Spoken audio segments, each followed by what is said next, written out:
Hi, I'm Dr. Marianne Zintron, founder of Step by Step Dyslexia Solutions.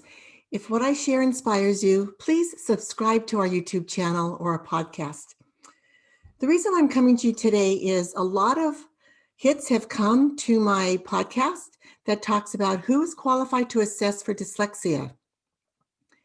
I've been an educator for 21 years and a classroom teacher for 10.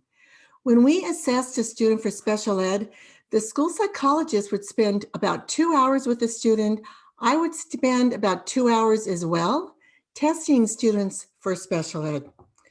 And the school psychologist would visit the classrooms and we would get teachers' reports. So we're looking at least 6 hours to assess a student for special ed. And dyslexia wasn't even addressed. Add another hour or two to assess for dyslexia. And then you have the IEP meeting, which is going to take a lot of time to prepare for, and it takes an hour or longer to have it. So imagine an affordable alternative to assessing for dyslexia.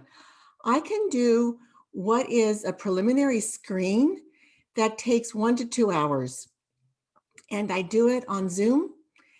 And I've had adults come to me because they may have been in a position that works against, what their strengths are because they have dyslexia.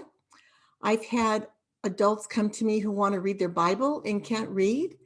So I've assessed them for dyslexia. And I've also had adults come to me because they just want the peace of mind to know, do I have dyslexia?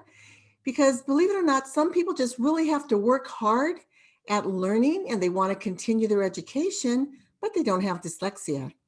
I was someone who always had to work hard for my A's and B's, and I didn't have dyslexia. But then I have parents who come to me, they just want the peace of mind to know if their child has dyslexia, they want to start the intervention, and they want to pay privately, and they can afford to pay privately.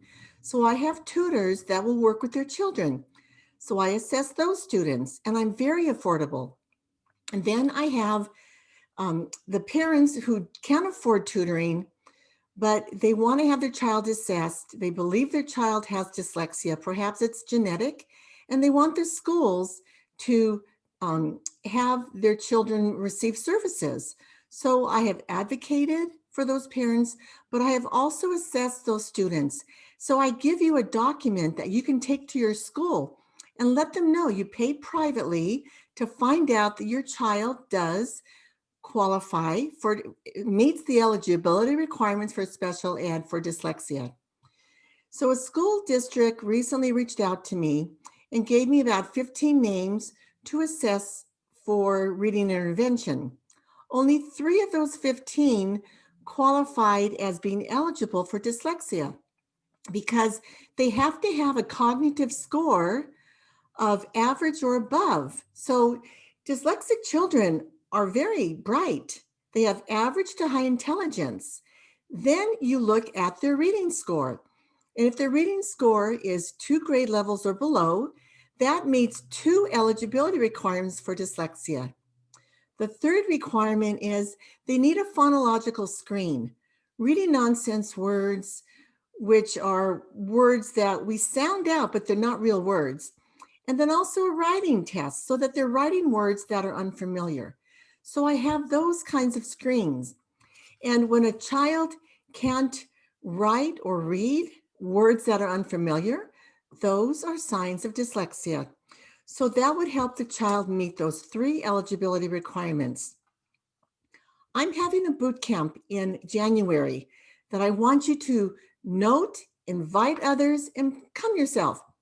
Do you know your multiplication tables by 7, 14, 21, and 28?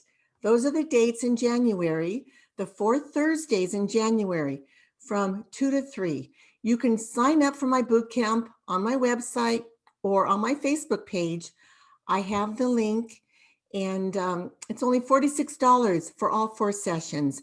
We're going to talk about embracing the 4 C's of dyslexia. Hope you join me. And reach out to me if you want to have an assessment for dyslexia. It's a fast, affordable alternative to what the private sector offers and the public schools offer. Hope this helps. Please subscribe to my channel and consider making a donation on our website to help keep these messages going. Goodbye now and have a wonderful 2021.